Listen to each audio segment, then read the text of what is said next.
구약성경 여호수아 6장 15절부터 27절 말씀입니다. 일곱째 날 새벽에 그들이 일찍이 일어나서 전과 같은 방식으로 그 성을 7번 도니 그 성을 7번 돌기는 그날뿐이었더라. 7번째에 제사장들이 나팔을 불 때에 여호수아가 백성에게 이르되 외치라, 여호와께서 너희에게 이 성을 주셨느니라. 이 성과 그 가운데 있는 모든 것은 여호와께 온전히 바치되 기생 라합과 그 집에 동거하는 자는 모두 살려주라. 이는 우리가 보낸 사자들을 그가 숨겨주었음이니라. 너희는 온전히 바치고 그 바친 것 중에서 어떤 것이든지 취하여 너희가 이스라엘 진영으로 바치는 것이 되게 하여 고통을 당하게 되지 아니하도록 오직 너희는 그 바친 물건에 손대지 말라. 은금과 동철 기구들은 다 여호와께 구별될 것이니 그것을 여호와의 곳간에 드릴지니라 하니라.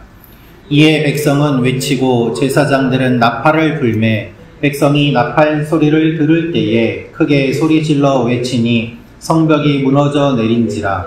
백성이 각기 앞으로 나아가 그 성에 들어가서 그 성을 점령하고 그 성 안에 있는 모든 것을 온전히 바치되 남녀노소와 소와 양과 나귀를 칼날로 멸하니라.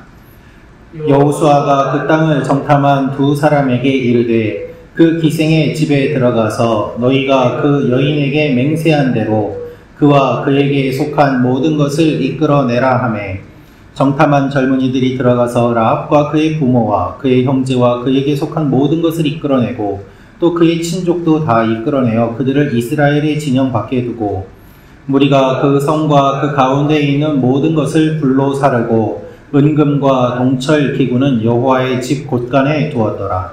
여호수아가 기생 라합과 그의 아버지의 가족과 그에게 속한 모든 것을 살렸으므로 그가 오늘까지 이스라엘 중에 거주하였으니 이는 여호수아가 여리고를 정탐하려고 보낸 사자들을 숨겼음이었더라. 여호수아가 그때에 맹세하여 이르되 누구든지 일어나서 이 여리고 성을 건축하는 자는 여호와 앞에서 저주를 받을 것이라. 그 기초를 쌓을 때에 그의 막내 맏아들을 잃을 것이요 그 문을 세울 때에 그의 막내 아들을 잃으리라 하였더라. 같이 읽겠습니다. 시작.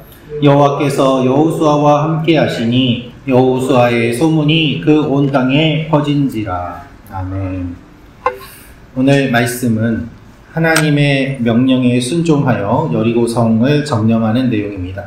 이 말씀을 통하여 우리가 알 수 있는 몇 가지 내용이 있습니다.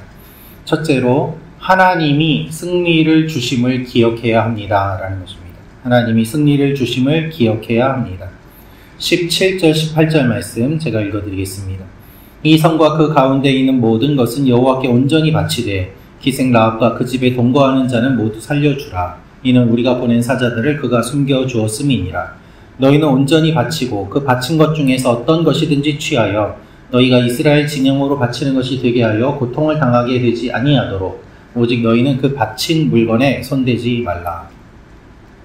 하나님의 말씀이 그대로 이루어졌습니다. 여호수아는 하나님께서 승리를 주심을 선포합니다. 6일 동안 한 바퀴씩 돌고 마지막 날에 7바퀴를 돌게 됩니다. 이제 마지막으로 하나님 앞에 돌게 될 때 여호수아가 백성들에게 외치라고 말을 합니다. 그러나 외칠 때에 그는 이렇게 주의할 점을 알려줍니다. 하나님이 주셨기 때문에 이 성의 모든 것을 하나님께 바쳐야 된다. 온전히 바치고 취하지 말라라는 것입니다. 승리의 기쁨으로 들떠서 전리품을 자신의 것으로 여기지 말고 하나님께서 승리하셨음을 믿고 기억하고 선포하고 하나님께 바치라고 하는 것입니다. 하나님께서 우리에게 승리를 주시는 분이십니다. 그러나 우리가 이것을 승리할 때에 자칫하면 선을 넘기가 쉽습니다. 전쟁에서 승리한 기쁨에 도취되어서 하나님이 승리를 주셨음을 잊고 자신의 것을 취하려고 하는 일들이 일어날 수 있습니다. 우리의 힘으로 이겼다고 착각하며 전리품을 챙기는 일들이 일어나지 않도록 하나님이 승리하게 하셨음을 믿고 나아가도록 여호수아가 경계의 이야기를 하는 것입니다. 하나님께서 모든 일을 이루셨다고 믿는다면 그대로 행위를 따라야만 합니다.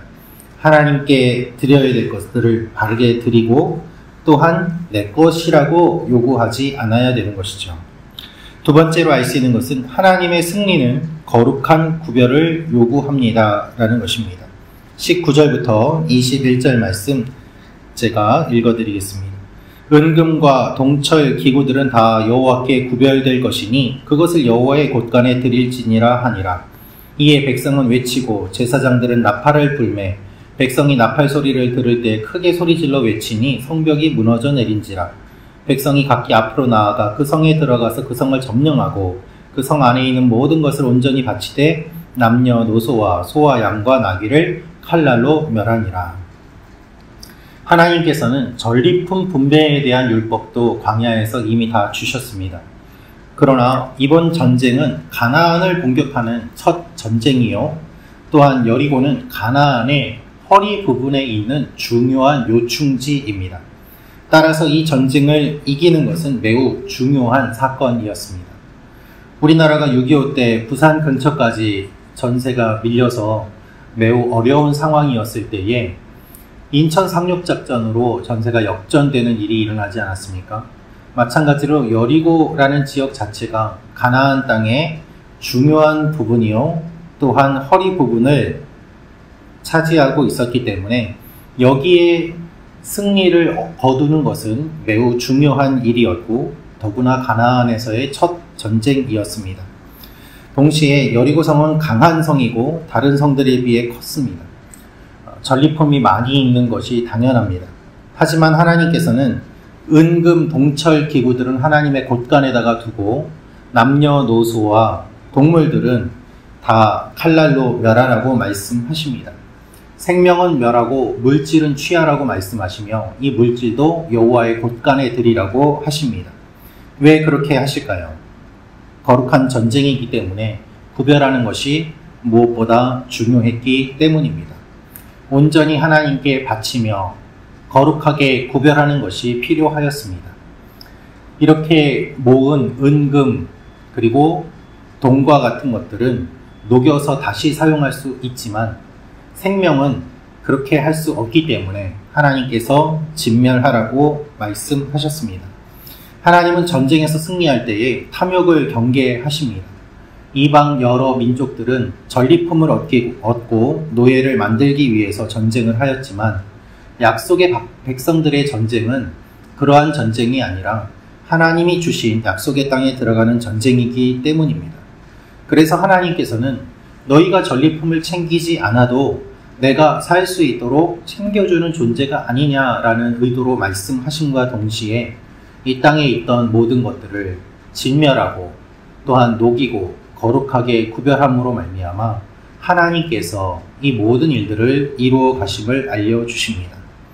오늘 내 생각으로 전리품을 챙기는 것에만 집중하고 있지는 않습니까? 하나님께서 승리를 주실 때, 인도하실 때 우리가 무엇을 바라보는지, 거룩을 추구하고 있는지 다시 한번 우리의 모습을 돌아보며 나아가는 일들이 일어나기를 원합니다. 마지막으로 알 수 있는 것은 악의 뿌리를 제거해야 합니다 라는 것입니다. 악의 뿌리를 제거해야 합니다. 우리 26절 말씀 같이 읽겠습니다. 시작. 여호수아가 그때 맹세하게 하여 이르되 누구든지 일어나서 이 여리고성을 건축하는 자는 여호와 앞에서 저주를 받을 것이라. 그 기초를 쌓을 때에 그의 맏아들을 잃을 것이요 그 문을 세울 때에 그의 막내 아들을 잃으리라 하였더라. 하나님께서 성을 무너뜨리시고 여호수아의 선포로 점령 작전이 마무리되는데요. 여호수아는 누구도 여리고성을 재건하면 안 된다라고 이야기하면서 이 성에 저주를 내립니다. 물이 귀한 중동 지역은 도시가 형성될 수 있는 지역이 한정되었습니다. 따라서 한 도시가 멸망하면 어느 정도 시간이 지난 뒤에 다시 사람들이 그곳에 모이고 또다시 도시를 세우는 일들이 반복되었습니다. 그래서 지금도 중동 지역의 고고학자들은 그 도시의 유적들을 살펴볼 때에 마치 시루떡처럼 켜켜이 쌓인 지층을 파고 들어가면서 같은 곳에 시대에 따라 달리 나오는 여러 유물들을 발견하게 됩니다. 이것을 생각하면 큰 성 여리고가 있던 지역은 어느 누구라도 그 위에 다시 도시를 짓고 싶은 유혹이 들 만큼 좋은 땅이었고 좋은 지역임이 분명합니다. 그렇기 때문에 여호수아가 이렇게 의도적으로 저주를 하면서 이 성을 다시 세우는 사람이 저주를 받을 것이라고 이야기를 하는 것입니다. 이렇게 하나님의 말씀과 여호수아의 저주가 있었음에도 불구하고 아합 시대에 이 성이 재건되었습니다. 우상이 창궐하던 그때에 하나님의 말씀을 무시하고 이 성을 다시 세우려고 할 때에 베델 사람 히엘이 여리고를 건축할 때 터를 쌓을 때 맏아들 아비람을 잃고 성문을 세울 때 막내 아들 수굽이 죽게 됩니다. 하나님이 여호수아를 통해 하신 말씀이 그대로 이루어진 것입니다. 하나님의 말씀은 오랜 시간이 지나도 그대로 이루어집니다. 그 땅이 아깝다고 인간적인 생각으로 그 위에 다시 도시를 건축하려고 할 때에 하나님께서는 이 여리고를 진멸하셨음을 기억하라고 하시며 그 땅이 아니더라도 살 수 있는 곳이 있음을 말씀하시고 악의 뿌리를 철저히 제거해야 됨을 알려주고 계십니다. 우리는 악의 뿌리를 제거해야 합니다. 철저히 정리해야 할 때는 해야 됩니다. 하나님이 원하시는 것이 그것입니다. 여지를 남기지 않고 우리 가운데 끝까지 거룩을 추구하며 나아가는 여러분과 제가 되기를 소망합니다. 기도하겠습니다. 참 좋으신 아버지 하나님, 여리고 성을 점령하고 또 점령하는 것으로 그치지 않고 그 성의 전리품들을 어떻게 처리해야 되는지까지도 말씀해 주시는 주님, 처음부터 끝까지 다 주님께서 인도해 가시는 일임을 저희가 믿고 고백합니다. 오늘 우리가 살면서 경험하는 여러 가지 일들 가운데서 오늘의 말씀을 잘 묵상하고 적용하게 하시고 우리에게 주시는 일들 가운데 우리가 잠깐의 이익에 마음을 빼앗기지 아니하고 하나님께서 주셨음을 믿고 거룩을 추구하며 나아가는 하나님의 사람들이 되게 하여 주옵소서. 오늘도 원근각지에 있는 우리 교회 성도님들의 하루의 삶을 지켜주시고 삶의 터전을 붙잡아 주시고 주님께서 강건하게 하여 주심으로 말미암아 하나님께서 돌보아 주신 한 믿음의 공동체임을 고백하며 나아가게 하여 주옵소서. 주어지는 날씨 가운데 건강을 지켜주시고 한 사람 한 사람의 영혼을 주님께서 붙잡아 주실 것을 믿고 감사드리며 예수님의 이름으로 기도합니다.